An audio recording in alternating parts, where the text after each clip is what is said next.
नमस्कार दोस्तों, मेरा नाम है सुभाष राज और आप सभी देख रहे हैं एक स्मार्ट स्टडी यूट्यूब चैनल। साथियों, एसएससी सीजीएल का पेपर चल रहा है और अभी आपका पेपर 13, 17, 18, 19, इसके अलावा 23, 24, 25 और 26 सितंबर को होना बाकी है। आज के इस वीडियो में जिनका पेपर अभी सीजीएल का बाकी है उनके लिए इम्पोर्टेंट आर्टिकल्स को देखेंगे।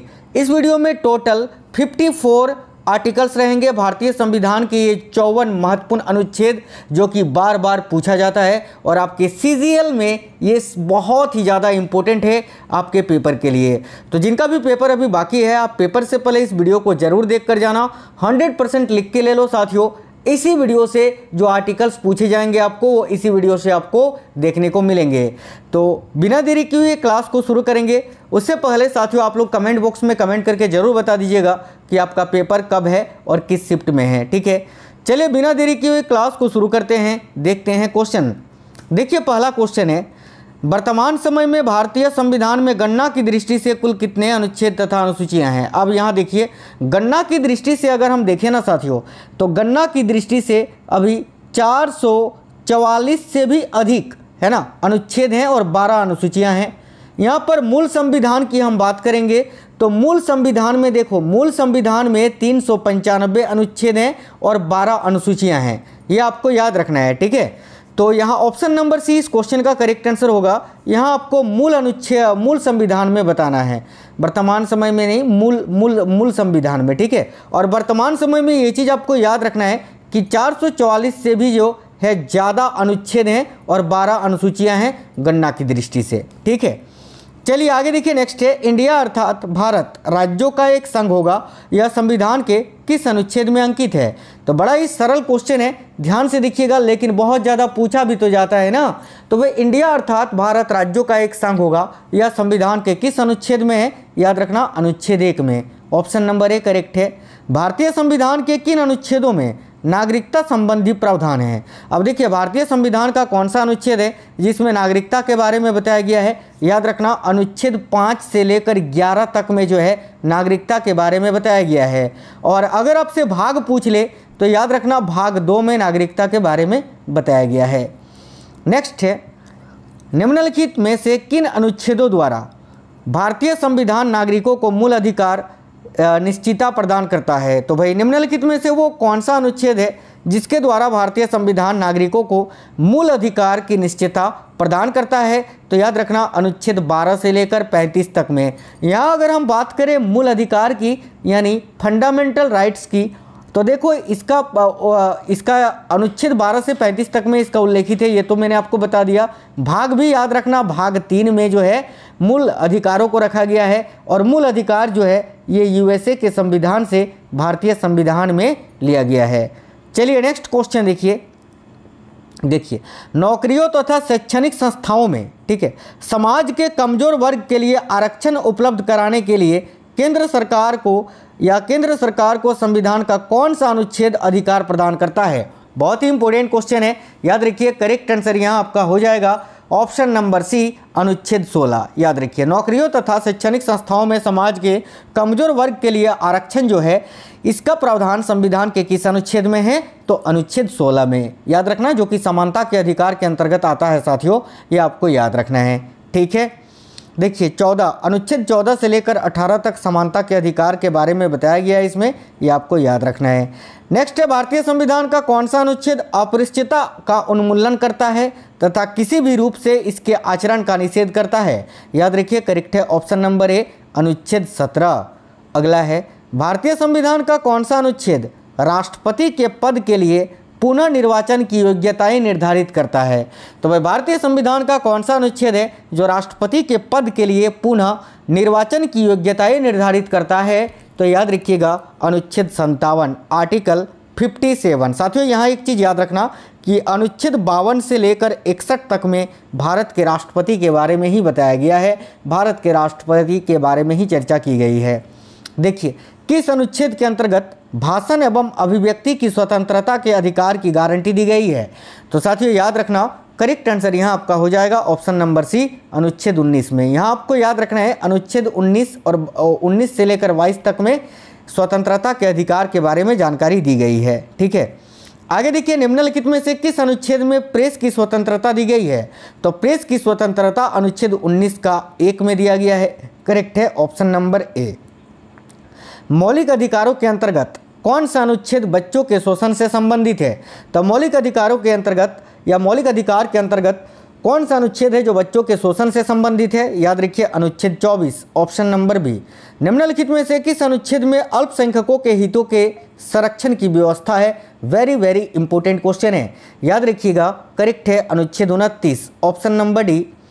आगे देखिए, कौन से अनुच्छेद के अंतर्गत भारत का सर्वोच्च न्यायालय नागरिकों के मौलिक अधिकारों की रक्षा करता है? तो देखिए, कौन से अनुच्छेद के अंतर्गत भारत का सर्वोच्च न्यायालय नागरिकों के मौलिक अधिकारों की रक्षा करता है? याद रखिएगा अनुच्छेद 32 आर्टिकल 32। नेक्स्ट है साथियों, याद रखना अनुच्छेद 32 जो है ना, देखिए इसके अनुसार या इसके अंतर्गत सर्वोच्च न्यायालय रीट जारी करता है और अनुच्छेद 32 को संवैधानिक उपचारों का अधिकार भी कहा जाता है, याद रखना ये।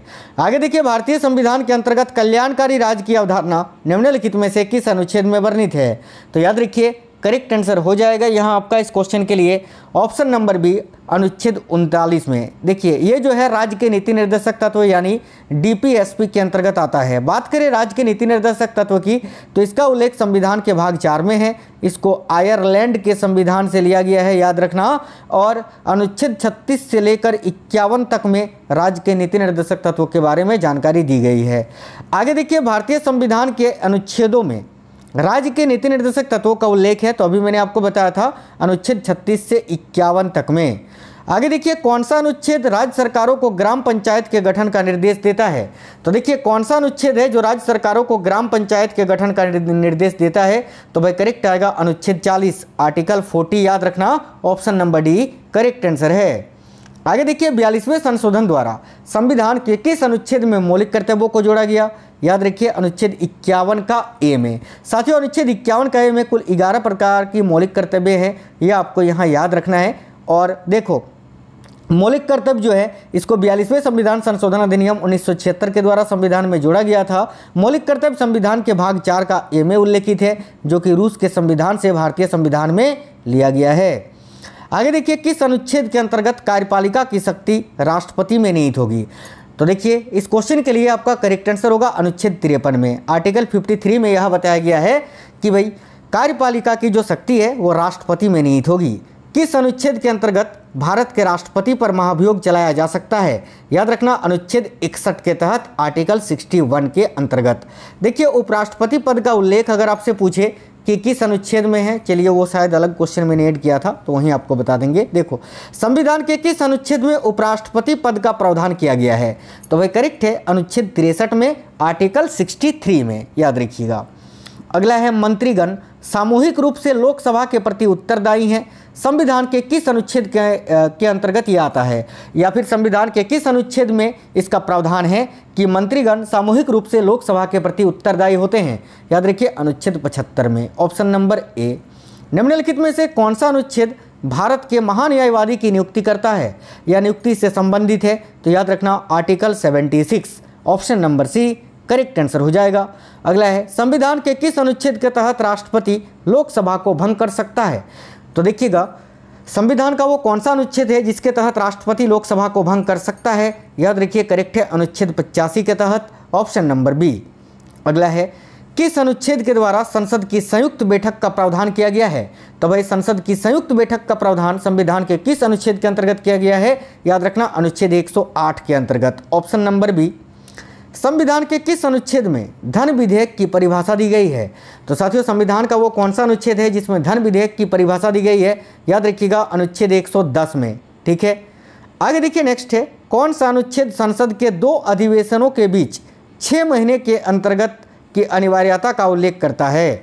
तो कौन सा अनुच्छेद है जो संसद के 2 अधिवेशनों के बीच 6 महीने के अंतर्गत की अनिवार्यता का उल्लेख करता है? तो याद रखना करेक्ट आंसर हो जाएगा अनुच्छेद 85 यानी आर्टिकल 65, ये भी आपको यहाँ याद रखना है। आर्टिकल 65 का खंड 2 के अंतर्गत लोकसभा भंग होती है और अनुच्छेद 85 में ये भी बताया गया है कि संसद के 2 अधिवेशनों के बीच 6 महीने का अंतराल होना अनिवार्य है। देखिए संविधान के भाग 5 में, ठीक है, अनुच्छेद 79 से लेकर 122 संसद की प्रक्रियाओं और शक्तियों से संबंधित है, ये आपको याद रखना है। भारतीय संविधान का कौन सा अनुच्छेद भारत के राष्ट्रपति में अध्यादेश जारी करने की शक्ति प्रदान करता है? तो साथियों याद रखना अनुच्छेद 123 में, ऑप्शन नंबर ए। संविधान के किस अनुच्छेद में सर्वोच्च न्यायालय के न्यायाधीश पर महाभियोग चलाए जाने का प्रावधान है? याद रखिए करेक्ट आंसर यहाँ आपका हो जाएगा अनुच्छेद 124 में, ऑप्शन नंबर सी करेक्ट है। आगे देखते हैं अगला क्वेश्चन ये रहा, राष्ट्रपति। देखिए राष्ट्रपति सर्वोच्च न्यायालय से संविधान के किस अनुच्छेद के अंतर्गत परामर्श ले सकता है? तो भाई याद रखना करेक्ट है अनुच्छेद 143 के अंतर्गत, ऑप्शन नंबर बी। अगला है किस अनुच्छेद में सर्वोच्च न्यायालय और उच्च न्यायालय को न्यायिक पुनरावलोकन यानी रिव्यू की शक्ति प्रदान की गई है? तो देखिए यहाँ आपका करेक्ट आएगा अनुच्छेद 32 में, ऑप्शन नंबर ए राइट है। भारतीय संविधान के किस अनुच्छेद के तहत अधीनस्थ न्यायालय या जिला न्यायालय का प्रावधान किया गया है? तो अधीनस्थ न्यायालय या जिला न्यायालय का प्रावधान किस अनुच्छेद में किया गया है? याद रखना अनुच्छेद 233 में, यानी करेक्ट है साथियों ऑप्शन नंबर डी आर्टिकल 233, याद रखना। आगे देखिएगा अगला क्वेश्चन है किस अनुच्छेद के तहत केंद्र के पास गैर विशिष्ट, ठीक है, शक्तियां हैं? तो भाई किस अनुच्छेद के तहत केंद्र के पास नॉन स्पेसिफिक शक्तियां हैं? तो याद रखना यहाँ आपका करेक्ट आंसर हो जाएगा अनुच्छेद 248 के तहत, ऑप्शन नंबर बी। किस अनुच्छेद के तहत केंद्र सरकार राज्य सरकारों को निर्देश दे सकती है? याद रखिए अनुच्छेद 256 के अंतर्गत, ऑप्शन नंबर सी करेक्ट है। किस अनुच्छेद के अंतर्गत अंतर्राज्यीय परिषद के गठन का प्रावधान किया गया है? तो भाई राइट है साथियों अनुच्छेद 263 के अंतर्गत, याद रखना। आगे देखिएगा किस अनुच्छेद के अंतर्गत वित्त आयोग के गठन का प्रावधान है? तो भाई वित्त आयोग के गठन का प्रावधान अनुच्छेद 280 के अंतर्गत किया जाता है, याद रखिएगा। किस अनुच्छेद में बताया गया है कि संपत्ति का अधिकार संवैधानिक अधिकार है? तो देखिए अनुच्छेद 300 का काम है, याद रखना। 44वें संविधान संशोधन अधिनियम 1978 में संपत्ति के अधिकार को मूल अधिकार की सूची से हटा दिया गया था और वर्तमान में संपत्ति का अधिकार संवैधानिक अधिकार है, जिसका प्रावधान अनुच्छेद 300 का काम है। भारतीय संविधान का कौन सा अनुच्छेद नई अखिल भारतीय सेवा की स्थापना का प्रावधान करता है? याद रखिएगा करेक्ट है अनुच्छेद 312, ऑप्शन नंबर बी। देखिए भारत के संविधान का कौन सा अनुच्छेद किसी के नाम या उपनाम को बदलने के अधिकार की रक्षा करता है? तो साथियों याद रखना भारत के संविधान का कौन सा अनुच्छेद है जो किसी के नाम या उपनाम को बदलने के अधिकार की रक्षा करता है? तो देखिए यहाँ आपका करेक्ट आएगा अनुच्छेद 21, आर्टिकल 21। उपाधियों का उन्मूलन संविधान के किस अनुच्छेद में वर्णित है? यानी उपाधियों का अंत संविधान के किस अनुच्छेद में किया गया है? तो भाई अनुच्छेद 18 में, ऑप्शन नंबर बी। अनुच्छेद 32 भारतीय संविधान के किस भाग से संबंधित है? अभी आपको बताए थे कि साथियों अनुच्छेद 32 मूल अधिकार के अंतर्गत आता है, यानी फंडामेंटल राइट्स में, और मूल अधिकार भाग 3 में है, तो ऑप्शन नंबर सी करेक्ट आएगा। याद रखना भाग 3 को मैग्ना कार्टा संविधान का या भारत का मैग्ना कार्टा भी कहा जाता है। भारत के संविधान के अनुच्छेद 371 जी में विशेष प्रावधान किस राज्य की स्थिति से संबंधित है? तो याद रखिएगा करेक्ट है मिजोरम। देखिए अनुच्छेद 371 जो है ना साथियों, इसमें कुछ राज्यों को विशेष प्रावधान किया गया है, जैसे कि मैं आपको बता देता हूँ। देखो आर्टिकल 371 का जो ए है इसमें नागालैंड को विशेष राज्य का दर्जा दिया गया है। अनुच्छेद 371 का खंड बी जो है इसमें असम राज्य को विशेष राज्य का दर्जा दिया गया है। अनुच्छेद 371 का सी जो है इसमें मणिपुर राज्य को विशेष राज्य का दर्जा दिया गया है।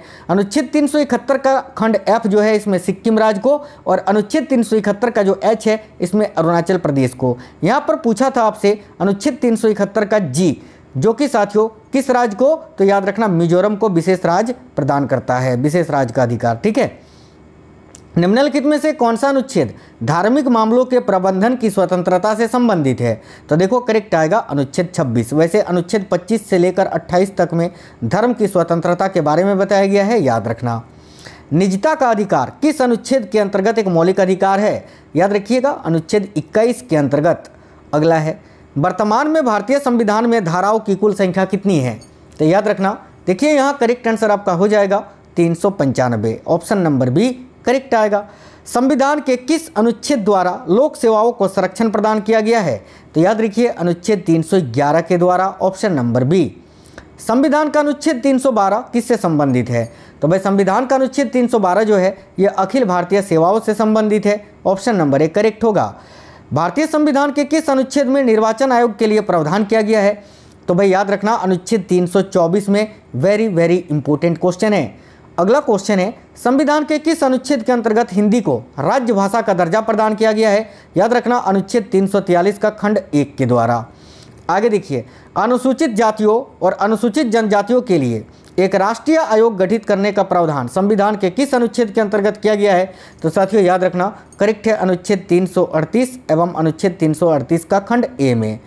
अगला है, भारत में बाहरी आक्रमण अथवा सशस्त्र विद्रोह के कारण भारत के राष्ट्रपति द्वारा राष्ट्रीय आपातकाल की घोषणा किसके अंतर्गत की जाती है? तो अनुच्छेद 352 के अंतर्गत याद रखना। ठीक है, अनुच्छेद 356 में राष्ट्रपति शासन और अनुच्छेद 360 में वित्तीय आपातकाल की घोषणा की जाती है। और अनुच्छेद 368 जो है ये साथियों किससे संबंधित है? तो याद रखना संविधान में संशोधन से।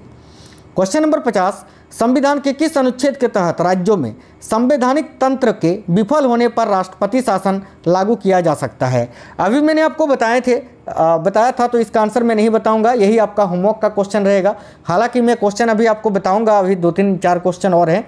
ठीक है, तो इसका आंसर आप कमेंट बॉक्स में बता दीजिए सभी साथी। ये आपका होमवर्क का क्वेश्चन है आपका। ठीक है, कि किस अनुच्छेद के तहत राष्ट्रपति राज्यों में राष्ट्रपति शासन जो है वो लागू करता है या फिर किया जाता है।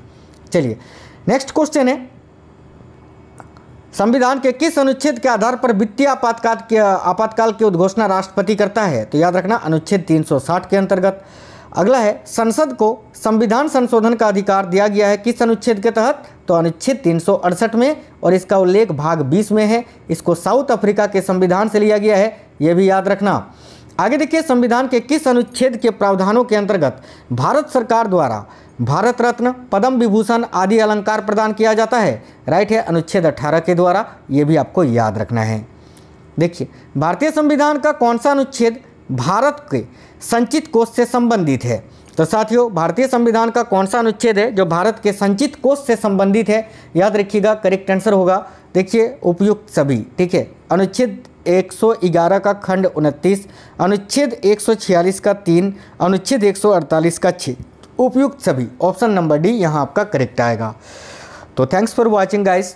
अब क्लास कैसा लगा है कमेंट बॉक्स में बताइएगा, और प्लीज़ कमेंट बॉक्स में बता देना आपका पेपर कब है और किस शिफ्ट में है। साथ ही में क्लास अगर पसंद आई है तो एक लाइक ज़रूर कर देना और अपने दोस्तों के साथ शेयर ज़रूर करना। मिलते हैं नेक्स्ट वीडियो में, तब तक के लिए जय हिंद, वंदे मातरम।